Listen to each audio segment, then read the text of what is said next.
Good morning, welcome back to my channel my colour ফলে সকলকে স্বাগত জানাই। আজকে একটা নতুন ব্লগ শুরু করছি। তা আজকে হচ্ছে রবিবার, মেয়ে যাবে পড়তে, প্রায় 8:30 বাজে। আর এদিকে কল্পনাদি চলে এসছে। কল্পনাদি সকালে জলখাবারটা করছে। তো ঘুরিয়ে ফিরে জলখাবার বানানো হয়। তো আজকে প্রায় বানানো হয় আলুর পরোটা। আজকে প্লেন পরোটা করেনি, আলুর পরোটা। এটা আমার মেয়ে ভীষণ খেতে পছন্দ করে, আমিও পছন্দ করি, সেটা না। তবু টিফিনটা ঘুরিয়ে ফিরে বানানো হয়। তো যাই হোক, আমি বললাম যে তুমি চিংড়ি মাছটাকে বাছো, আমি একটু আসছি ভেতর থেকে। তো আমি একটু ভিডিওটাকে স্টার্ট করলাম এখান থেকে। তো যাই হোক, আর কেমন বাইরের রোদ্রের তেজটা একবার দেখতে পেয়েছো।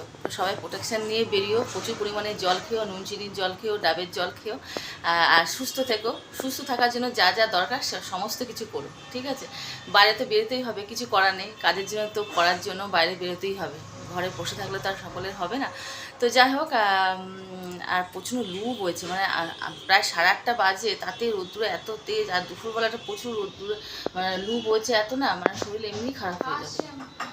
ঠিক আছে, যা। তো মেয়ে যাচ্ছে পড়তে। আর এই যে গোপু সোনাকে উঠিয়ে আমি এখন স্নান করাবো। আর একটা সামনে আমাদের বাড়িতে উৎসব আসে, সেটা হচ্ছে গোপু সোনাকে আনার পর আমি কোনো উদযাপন দেওয়া হয়নি। তো সেটা হচ্ছে আষাঢ় মাসে ডেট ঠিক করা হয়েছে। আষাঢ় মাসে ডেট ঠিক করা হয়েছে, মানে এটার জন্য রেডি হচ্ছে। 1 মাসের মধ্যে সব কিছু রেডি করতে হবে, এটাই হচ্ছে যা। ভীষণ আনন্দ হচ্ছে। তো যাই হোক, আজকে একটা কল্পনাদি নতুন রান্নার রেসিপি করবে। সেটাকে আমি বলে দিয়েছি কীভাবে করবে। সেটাকে আমি মানে এখন কি আবার কীভাবে করবে সেটা আবার দেখিয়ে দিতে হবে। তো যাই হোক, চিংড়ি মাছটাকে পাচ্ছ, আমি এবার গিয়ে বলি, তোমার সঙ্গে থাকো সারাদিন। আর আমি চুল স্ট্রেনিং করার পর না, স্পা করা হয়নি। তো স্পা ক্রিমটা নিয়ে এসেছি, দেখতেই পাচ্ছ। তো স্পাটা ভাবছি আজকে করব না কি অন্য দিন করব, তার আগে শ্যাম্পু করতে হবে। মানে একটু প্রবলেম আছে, ভাবছি পার্লারে গিয়ে করবো না, নিজেই স্পা করব। নিজেই স্যার, নিজেই মাস্টারমশাই, নিজেই ছাত্র। তো যাই হোক, আবার পার্লারে যাব, ভালো লাগছে না। তো যাই হোক, দেখি নিজেই করতে পারি কি না। তো চলো, সাথে থাকো, সঙ্গে থাকো, আর ভিডিও কিন্তু লাইক দিতে ভুলো না। চলো টাটা। যে যেখান থেকে পাচ্ছ পেজটিকে ফলো করে রেখো, আর ইউটিউব চ্যানেল থেকে দেখলে ইউটিউব চ্যানেলটিকে সাবস্ক্রাইব করে পাশে যে বেল বাটনটা আছে টুং টুং টুং টুং টুং টুং করে বাজিয়ে দিও। চলো রান্নার রেসিপিটা দেখিয়ে দিই, তোমাদেরও কাজে লাগবে। নতুনিত্ব রান্না ভীষণ ভালো লাগবে কিন্তু এটা। আমি কিন্তু ফার্স্ট টাইম ট্রাই করছি। তো চলো।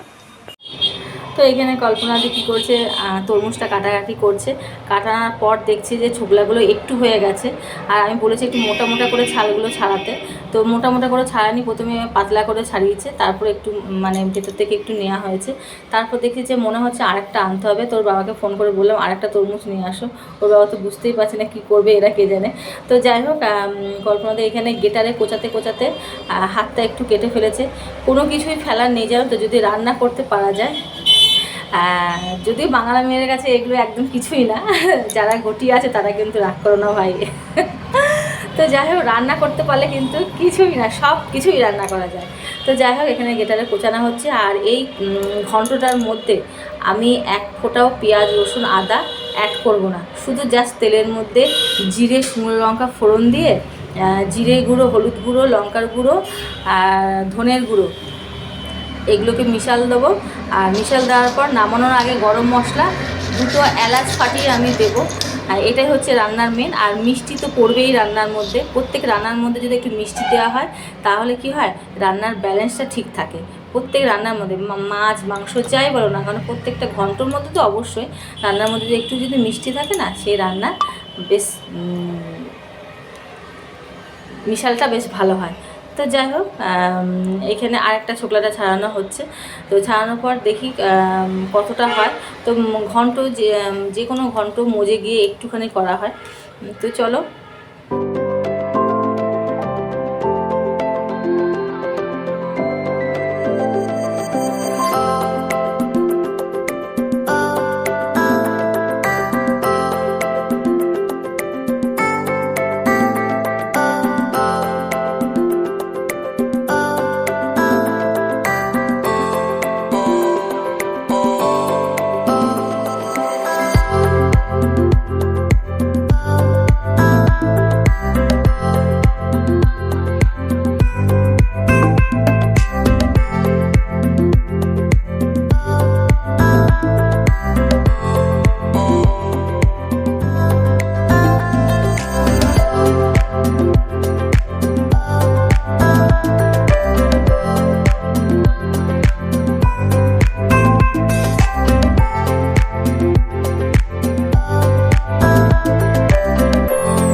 এসি রান্নাঘর পোষা করতে, রান্নাঘরটাকে যাচ্ছে তাই করে রেখে দিয়েছে। আর কল্পনাদিকে একটু ঘন্ট দিয়ে দিয়েছি। কল্পনাদি বলছে আমি কোনোদিন রান্না এরকম খাইনি, কিন্তু শুনেছি, যেহেতু নিজের হাতে রান্না করেছি তো দিয়ে দিয়েছি। তো যাই হোক, আমি রান্নাঘরটা ঝটপট করে পরিষ্কার করে নিই, তারপর যাবো স্নান করতে, তারপরও আমি পুজো দেবো।